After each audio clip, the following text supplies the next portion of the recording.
I want to share a word that I wrote back in 2005 titled the Galatians Detour. So in the book of Galatians, Paul's initial plan to visit another city was suddenly changed by the Holy Spirit.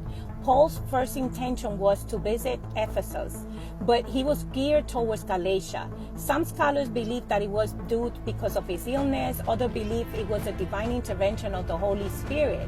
However, as we read more in Galatians, it is evident that God sent him there because of the spiritual need of the church.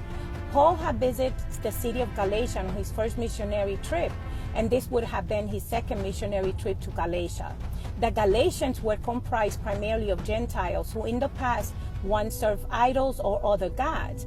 The churches of Galatia seem to have been composed of mainly converts from heathenism, but partly also of Jewish converts who probably under the influence of Judaizing teachers sought to incorporate the rites of Judaism with Christianity, and by their active zeal had succeeded in introducing the majority of the churches to adapt to their views.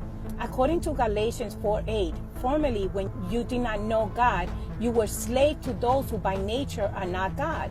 But now you know God, or rather are known by God. How is it that turning back to those weak, miserable principles? From this verse, we can see that there was danger with these Christians backsliding back into their old ways. Paul began his letter to the Galatians in a manner different from all other epistles. Although there is a short greeting, there is thanksgiving to God for the Galatians. So this was demonstrating God's love for them. Then he gently began his admonition to the Galatians for having deserted the grace of Christ and following a false gospel. Galatians 1:6 verse 10. I'm astonished that you are so quickly deserting the one who called you by grace of Christ and are turning to a different gospel, which is really no gospel at all. Evidently, some people are throwing you into confusion and trying to pervert the gospel of Christ. It appears that many may have fallen for other doctrines, which were not in accordance to the gospel.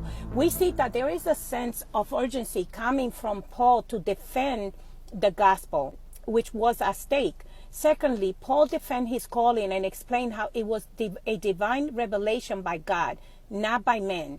Galatians was written for counteracting this Judaizing tendency of recalling the Galatians to the simplicity of the gospel, and also vindicating Paul's claim to be divinely commissioned apostle.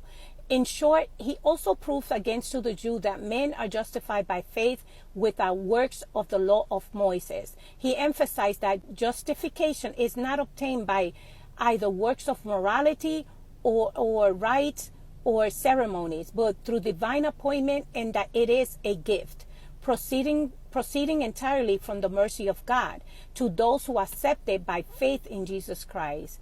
I have read that at that time, Paul was signing all his letter with his own penmanship to avoid any forgery or anyone forging any of his messages to the churches. And again, it was because of the false prophets that he needed to ensure that the church received his authentic works. God is encouraging us all at this time to come and stay true to the gospel of Jesus Christ and become more alert in the coming days of many false teachers that will arise to confuse us and deviate believers away from Christ. God bless.